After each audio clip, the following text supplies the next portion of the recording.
अस्सलाम वालेकुम स्टूडेंट्स। आज हमारा लेक्चर नंबर 21 है और ये हमारा लास्ट लेक्चर है चैप्टर नंबर 6 से। और आज हम जो है चैप्टर नंबर 6 ट्रांजिशन एलिमेंट्स, उसका जो लास्ट हमारा टॉपिक है क्वेश्चन नंबर 11 है हमारी एक्सरसाइज का, उसको हम डिस्कस करेंगे।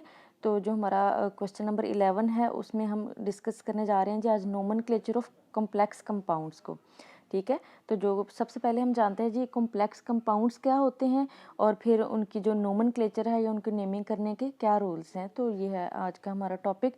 तो बेटा कॉम्प्लेक्स कंपाउंड्स क्या होते हैं? The compounds that have complex ions are called complex compounds. As the central metal ion is the complex ion forms dative or coordinate covalent bond with the species surrounding it. Complex ions are also known as coordinate ions and hence the corresponding compounds are known as coordinate compounds. आप यहाँ पर देख सकते हैं कि जो centre में एक मेटल है इसको हम कहते हैं सेंट्रल मेटल एटम, और इसके साथ कुछ जो लिगेंड्स अटैच्ड हैं, कुछ कंपाउंड्स हैं। ये जो कंपाउंड्स हैं ये एनाइन भी हो सकते हैं, मतलब इनके ऊपर नेगेटिव चार्ज भी हो सकता है, और ये न्यूट्रल मालिक्यूल्स भी हो सकते हैं। और अगर ये न्यूट्रल मालिक्यूल्स हैं तो फिर इट मीन्स कि इनके पास कोई लोन पेयर्स होंगे इलेक्ट्रॉन्स के। ठीक है। लिगेंड क्या होता है? लिगेंड ऐसा मालिक्यूल जो कि सेंट्रल मेटल एटम को इलेक्ट्रॉन्स का पेयर डोनेट करता है। तो इस मेटल के साथ जो है वो टोटल 6 लिगेंड्स अटैच हैं। इसका मतलब है कि ये जो टोटल 6 लिगेंड्स हैं, हर लिगेंड इलेक्ट्रॉन का एक जोड़ा जो है वो इस मेटल को डोनेट कर रहा है। तो ऐसे कंपाउंड्स को हम लिगेंड्स का नाम देते हैं। तो ये हमारा जो कोऑर्डिनेशन या कॉम्प्लेक्स कंपाउंड है, इसमें सेंटर में जो मेटल है उसको हम सेंट्रल मेटल एटम कहते हैं, और इसके साथ जो मॉलिक्यूल्स अटैच होते हैं जो इसको लोन पेयर्स डोनेट कर रहे हैं उनको हम लिगेंड्स कहते हैं। ठीक है, तो इनकी कुछ कॉम्प्लेक्स आयंस की और लिगेंड्स की एग्जांपल्स देख लेते हैं। जैसे कि आप इस एग्जांपल में देख सकते हैं यहाँ पे Fe आयरन जो है ये सेंट्रल मेटल एटम है और इसके साथ जो है 6 सियानो ग्रुप्स अटैच हैं, ये आप देख सकते हैं। ठीक है, तो इस पूरे कॉम्प्लेक्स कंपाउंड्स में जो आयरन है ये सेंट्रल मेटल एटम है, और जो साइनाइड ग्रुप है या सियानो ग्रुप है ये क्या है आपके पास? ये लिगेंड्स की सूरत में मौजूद हैं। ठीक है, इसके अलावा ये एक और कॉम्प्लेक्स कंपाउंड आप देख सकते हैं। ठीक है, इसमें भी जो आयरन है ये सेंट्रल मेटल एटम है और जो सियानो ग्रुप है ये लिगेंड्स हैं। ठीक है, और साथ में जो पोटाशियम आयन है ये मौजूद है। ठीक है, इसके अलावा हम जो है वो अभी कुछ और एग्जांपल्स देखते हैं कोऑर्डिनेशन कंपाउंड्स की। आप देख सकते हैं जैसे कि ये आपके पास एक कॉम्प्लेक्स मौजूद है। ठीक है, तो ये जो कोऑर्डिनेशन कॉम्प्लेक्स होता है या सिंपल भी कंपाउंड्स होते हैं, उनमें 2 तरह के आयंस होते हैं हमेशा, एक केटाइन होता है और एक एनाइन होता है। ठीक है, जैसे कि ये कंपाउंड आपके सामने लिखा हुआ है, तो ये कॉम्प्लेक्स आयन है, ये केटाइन है, इसके ऊपर पॉजिटिव चार्ज है, जबकि जो क्लोरीन है ये हमेशा नेगेटिव आयन बनाती है, तो ये एनाइन के तौर पे मौजूद होगी। ठीक है, तो इसी तरह ये आप देख सकते हैं कि इसके ऊपर +2 चार्ज आएगा, इसके ऊपर माइनस चार्ज आएगा क्लोरीन के ऊपर। ये एक और कॉम्प्लेक्स कंपाउंड है, इसमें भी जो क्लोरीन है ये एनाइन होगी और ये जो है ये आपका केटाइन होगा। और इसके बाद एक और ये कंपाउंड है आपके पास, इसमें भी जो कोबाल्ट है ये आपकी सेंट्रल मेटल एटम है, जो वाटर के 6 मॉलिक्यूल्स हैं ये लिगेंड्स होंगे। ठीक है, ये पूरे का पूरा क्या होगा? केटाइन होगा और ये आपके पास एनाइन की सूरत में मौजूद होगा। यहाँ पर भी ये सोडियम है तो ये केटाइन है, पोटाशियम केटाइन है, इसमें जो आयरन है ये सेंट्रल मेटल है, और जो साइनाइड है ये लिगेंड्स हैं जो कि सेंट्रल मेटल के साथ अटैच होंगे, इसको इलेक्ट्रॉन्स के पेयर डोनेट करेंगे। ठीक है, तो ये कुछ कॉम्प्लेक्स कंपाउंड्स की जो कोऑर्डिनेशन कंपाउंड्स की एग्जांपल्स हैं। इसके बाद अब हम बात करते हैं नोमेनक्लेचर ऑफ कोऑर्डिनेशन कंपाउंड्स के हवाले से, तो उसके कुछ रूल्स हैं। सबसे पहले हम रूल्स को डिस्कस करते हैं। तो सबसे पहले जो रूल नंबर 1 है इसमें क्या है जी? As always the name of the cation appears first, the anion is the named last. मतलब कि जो आपका कॉम्प्लेक्स कंपाउंड है उसके 2 पार्ट्स हैं, एक पॉजिटिव आयन है और एक नेगेटिव आयन। पॉजिटिव आयन को केटाइन कहते हैं और नेगेटिव आयन को एनाइन कहते हैं। तो जब भी आपने अपने कॉम्प्लेक्स का नेमिंग करनी है तो सबसे पहले आप केटाइन वाला जो पोर्शन है उसकी नेमिंग करेंगे, उसके बाद एनाइन वाले की नेमिंग करेंगे। ठीक है, ये रूल नंबर 1 है। इसके बाद ligands are listed alphabetically before the metal. Metal का नाम लिखने से पहले आपने लिगेंड्स का नाम लिखना है, और जितने भी लिगेंड्स अटैच हैं, अगर तो एक ही तरह के लिगेंड्स अटैच हैं तो फिर तो कोई प्रॉब्लम नहीं है। अगर दो मुख्तलिफ तरह के या तीन मुख्तलिफ तरह के लिगेंड्स अटैच होंगे तो फिर आपने उनका अल्फ़ाबेटिकली नेम लिखना है। अल्फ़ाबेटिकली में मतलब ABC में जिसका नाम पहले आ जाएगा पहले आप वो मेंशन करेंगे। Then prefixes denoting the number of a particular ligand are ignored when alphabetizing।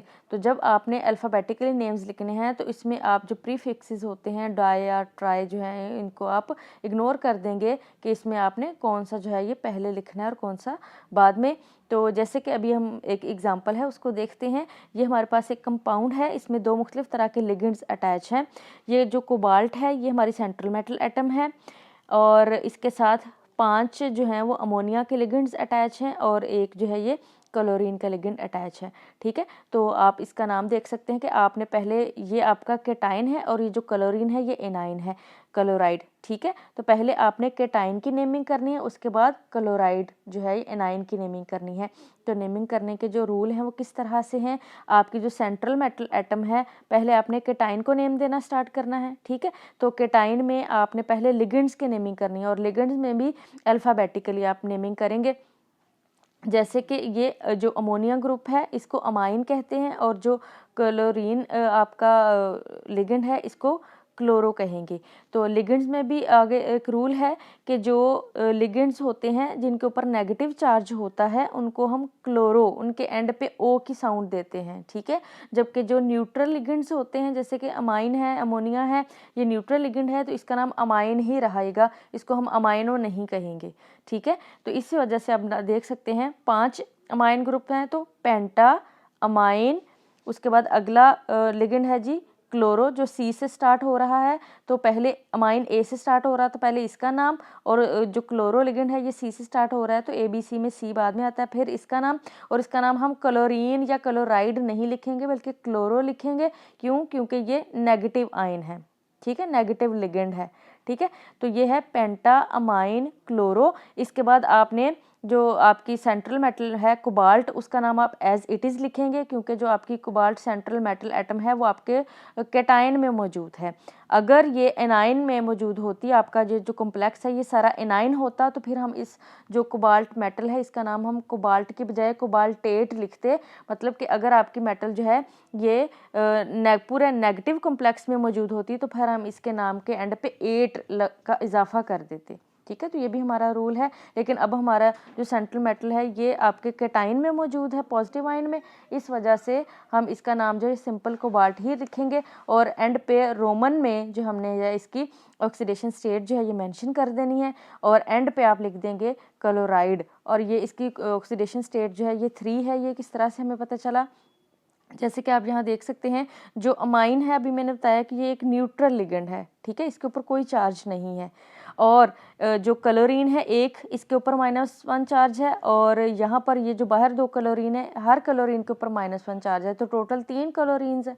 ठीक है, 3 क्लोरीन्स मतलब कि ये टोटल -3 चार्ज है, तो -3 चार्ज को कौन बैलेंस कर रहा है, +3। इट मीन्स के कोबाल्ट के ऊपर इस वक्त +3 चार्ज है, जो कि आप यहाँ पर 3 यहाँ पर मेंशन करेंगे।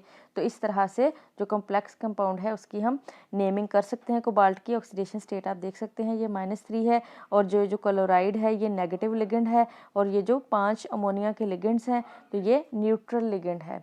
ठीक है, इसके बाद एक और एग्जांपल है जी हमारे पास, उसको डिस्कस कर लेते हैं। इसमें आप देख सकते हैं कि ये जो हमारा पोटाशियम है K4, ये हमारा केटाइन है, जो आयरन है, और ये साइनाइड आयरन हमारी यहाँ पे सेंट्रल मेटल एटम है, और जो साइनाइड ग्रुप है सियानो ये हमारा लिगेंड है। ठीक है, तो आप देख सकते हैं इसका नाम जो है नेमिंग अब हम किस तरह से करेंगे।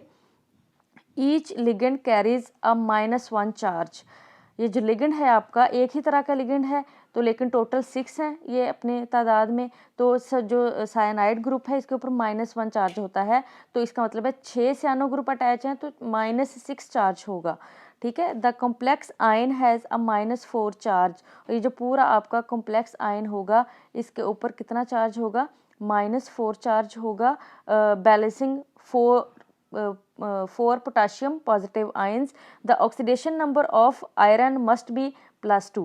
इसका क्या मतलब है, इसका ये मतलब है कि ये जो पूरा कंपाउंड है ये आपका इस वक्त ये न्यूट्रल है, इसके ऊपर कोई चार्ज नहीं है। इट मीन्स के नेगेटिव और पॉजिटिव चार्जेस एक दूसरे को बैलेंस कर रहे हैं, ठीक है। इसका मतलब ये है कि इस पूरे ग्रुप में इस वक्त -6 चार्ज है, ठीक है। ये -6 है, तो अगर माइनस चार्जेस टोटल 6 हैं तो पॉजिटिव चार्जेस भी कितने होने चाहिए, 6 होने चाहिए।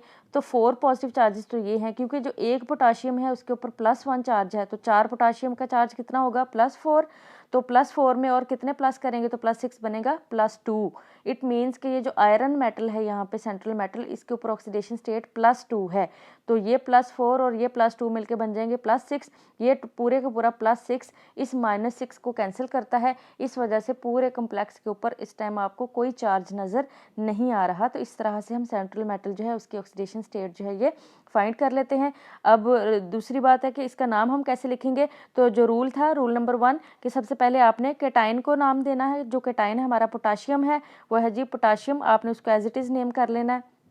इसके बाद अपने एनाइन को नाम देना है। ये हमारा जो एनाइन है इसमें आप सबसे पहले लिगेंड को नाम देंगे। लिगेंड के भी जो जितने आपके पास टोटल लिगेंड्स हैं 6 हैं, तो 6 को हेक्सा कहते हैं, हेक्सा। और जो आपका जो साइनाइड लिगेंड है ये नेगेटिव लिगेंड है, इसलिए हम इसका नाम लिखेंगे सियानो। इसके नाम के एंड पे आ जाएगा ओ, सियानो, हेक्सा सियानो। और ये जो आयरन है या फेरस इसे कहा जाता है, अब इसको हम सिंपल फेरस या आयरन नहीं लिखेंगे। क्यों? क्योंकि ये जो आपकी सेंट्रल मेटल एटम आयरन है ये आपके नेगेटिव आयन में मौजूद है, इसलिए इसके नाम के एंड पे आप क्या लगा देंगे, ATE, 8 का इजाफा कर देंगे, फिर 8, और एंड पे आयरन की ऑक्सीडेशन स्टेट जो है इसको आप रोमन न्यूमरल्स में मेंशन कर देंगे यहाँ पे ब्रैकेट लगा के। और ये इसकी ऑक्सीडेशन स्टेट +2 किस तरह से आई है ये भी हम पढ़ चुके हैं इसके बारे में। तो the common name of this compound is potassium ferrocyanide. Common name तो पोटाशियम फेरोसाइनाइड है, लेकिन अगर हम इस कॉम्प्लेक्स कंपाउंड का नेम अल्फ़ाबेटिकली नोमेनक्लेचर या आयोपैक सिस्टम के मुताबिक इसका नाम करते हैं तो वो है जी पोटाशियम हेक्सासियानोफ्यूरेट 2 ऑक्सीडेशन स्टेट के साथ, ठीक है जी। इसके बाद कुछ और एग्जांपल्स हैं, नोमेनक्लेचर के कुछ रूल्स भी लिखे हुए हैं, और उसके साथ साथ हम कॉम्प्लेक्सेस भी यहाँ पर मौजूद हैं और उनके नेमिंग जो हैं ये भी यहाँ पर आपको दिए गए हैं। तो कुछ मज़ीद एग्जांपल्स के लिए ताकि आपकी प्रैक्टिस हो सके ये आप देख सकते हैं। इसी तरह ये जो हमारे पास लिगेंड्स हैं इनकी भी टाइप्स जो हैं ये यहाँ पर दी गई हैं कि कौन से जो लिगेंड्स हैं वो एनायनिक होते हैं और कौन से न्यूट्रल लिगेंड्स होते हैं। जैसे कि आप देख सकते हैं ब्रोमाइड है तो ये ब्रोमो, फ्लोराइड है तो ये फ्लोरो, ये उसको ऑक्सो कहेंगे, इसको हाइड्रोक्सो कहेंगे, इसको सियानो कहेंगे, इसको ऑक्सोलेटो कहेंगे, और इसको कार्बोनेटो कहेंगे, और इसको एसीटेटो कहेंगे। ये सारे के सारे क्या हैं, एनायनिक लिगेंड्स हैं। और जो न्यूट्रल लिगेंड्स हैं इन ये हैं जी NH3 है, इसको अमाइन कहते हैं, वाटर को एक्वा कहते हैं, NO को नाइट्रोसाइल कहते हैं, CO को कार्बोनाइल कहते हैं, ठीक है। इसी तरह तो ये लिगेंड्स की टाइप्स हैं कि आपने ये याद रखना है कि कौन से न्यूट्रल लिगेंड्स हैं और कौन से एनायनिक लिगेंड्स हैं। तो ये था हमारा आज का लेक्चर जो कि हमने अपनी चैप्टर नंबर 6 की क्वेश्चन नंबर 11 जो था एक्सरसाइज का उसके हवाले से हमने डिस्कशन की कि नोमेनक्लेचर जो है ये कॉम्प्लेक्स कंपाउंड्स का किस तरह से होता है, क्या रूल्स होते हैं उसके। तो मैं उम्मीद करती हूँ कि आपको आज का लेक्चर अच्छी तरह से समझ आ गया होगा। ओके स्टूडेंट्स, अल्लाह हाफिज़।